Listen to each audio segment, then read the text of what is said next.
Hey guys, Dan the Marketing Man here. Welcome back to another video. Today's topic is actually hiring virtual assistants. So I've been getting so many inquiries from people talking about like, hey, how do I hire a VA? How do I hire someone to help me with appointment setting? So I just wanted to talk about the ways that I do that, kind of like the whole onboarding process, the training process, and even ongoing, like moving forward. So let's get into it. So the first thing, where do you actually find these VAs? So there's so many different websites. I don't use any of them other than Upwork. That's the only one that I use. So yeah, these virtual assistants that I have only hired for account management, outreach, and I think that's it. So literally just account management and outreach. So a majority of what I've done on Upwork is outreach. So what I'm looking for, especially if they're doing cold calling, I'm looking for somebody that has great comprehension of English. I'm looking for somebody that has a decent accent. This doesn't have to be perfect. Actually all of my appointment setters do have accents, but again, they just need to be understandable because there's some VAs that I've had appointments with, or interviews with rather, and I just have no idea what they're saying. So comprehension is really a big one. Accent, especially if you're hiring like overseas, and phone presence. Again, if they're doing cold calling, they have to have a really good phone presence, like on the phone. And I'll kind of break this down. So some things that I like to do on the interview, for example, for comprehension, if they're really good, I'll like ask them a few questions about like their experience, just talk to me about like some of the experience that you have. And I'm listening for their accent. How do they sound when they speak? And if they sound really good, I'll even throw in a question like, tell me your favorite joke. And this one always catches them off guard. And the reason why I ask what your favorite joke is because I'm trying to now see, okay, they can speak well, how's their comprehension? So when I ask, hey, what's your favorite joke? Like literally every single time they laugh and they're like, what? Like this is the weirdest question ever. And when they tell me the joke, it has a double meaning most of the time. Because jokes usually have double meanings. So I'll usually have them tell me a joke. If it's funny, obviously, I'll laugh, but it's rare for those of you out there. And usually I'll ask them to like explain it. Like, I didn't really understand the joke, like explain it. So if they can explain the joke, now I know, okay, they have pretty good comprehension. And again, this is really case by case. There's no like clear cut way to really know. You just have to talk to them, right? And some things that I've noticed is sometimes when I'm doing the interview and I'm asking them questions or I'm telling them about who we are and what we do or what I'm hiring for, a lot of times they'll be like, okay, yeah. And you'll think they know what you just said and really they don't. Like I literally just did an interview with someone like a couple days ago and I was like, yeah, feel free to like leave the interview. I'm gonna move on to like my next interview now. And like we're in a Zoom call and they're just not leaving. And I'm like, yeah, you can leave the call now. I have another interview. And they don't leave. And I'm like, okay, this person, I'm not sure if they really understand English that well or as well as I thought. So there's a lot of hurdles as far as like really screening the right people. So yeah, that's number one, actually hiring. Those are some things that I look for. Again, just basic comprehension, phone presence, accent, those are things that I look for.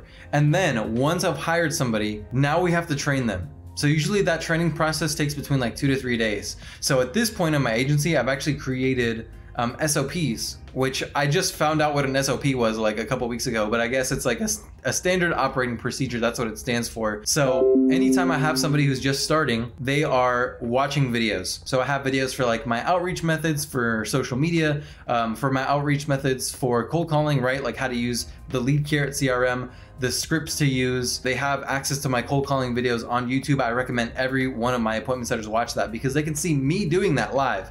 Like I find it very hard for like somebody who is, trying to hire a VA, but they don't have phone skills and they want them to do cold calling. How are you going to train your people to do cold calls if you can't even do it, right? And that's the big thing too. So I have them watch my videos so that they can see, hey, I've done this before. I know what it takes. So not only do they respect you more as a manager, but they're also like, oh, okay, this guy actually knows what he's talking about. I can trust him. Because most of these guys, if you're hiring the right people, they already have experience. But even though they have experience, you still have to train them every single day. So at 8 a.m. Pacific, I get on a call with all my appointment setters. We do role playing. We do a little bit of mindset training. We kind of go over the script in case they have any questions. I want to make sure that every day I'm training them about trust, about value, about urgency, about how to use a CRM if they have questions, making sure they're writing in notes. So it's not like I'm gonna hire a VA and I'm done. You have to manage them. This is a real business, because if everybody hired a VA and it was done, everybody would be a millionaire. But that's not how it works, unfortunately. So you have to be constantly training them every single day. Even if you've done training with them for 2 months straight, doesn't matter. Doesn't matter. You can get rusty in a couple of hours. So every day, make sure they're doing role playing.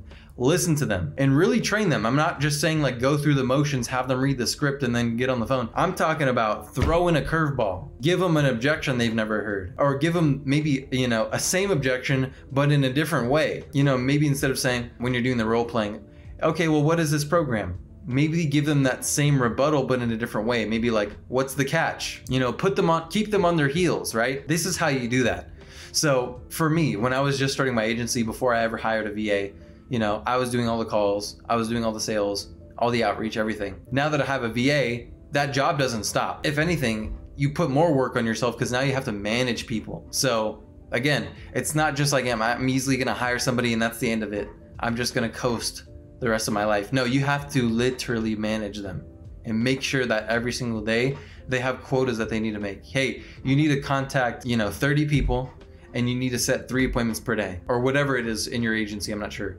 So for example, for like Facebook outreach, they're doing 80 messages a day on Facebook and Instagram, and they must get 2 appointments from social media every single day. So again, make sure that they're organized. This is the third part. So we have hiring, onboarding. The third thing is managing. Moving forward, you have to be training them every single day. You have to be checking their work. Did they write in notes? Okay. Are they sending emails? Are they following up? Do they know what they're doing every single day? Do they know what they need to be doing? Do they know how to do it? So again, building a team doesn't mean you're not going to ever have to work again. You're actually working more now.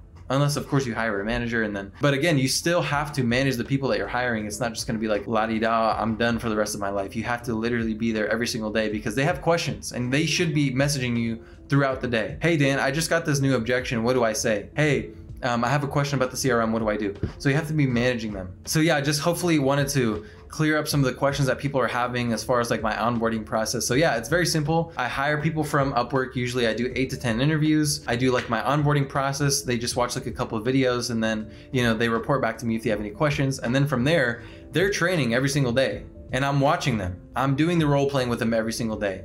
I'm making sure that they're writing in notes for the CRM. I'm making sure they're doing the follow-ups with their prospects. I'm on top of them because I have everything organized in my CRM. Organization is something that I'm horrible at, but I've been getting a lot better. So organization is something that's really key. And if you don't have a CRM, I recommend getting one. I actually use LeadCarrot for all my stuff.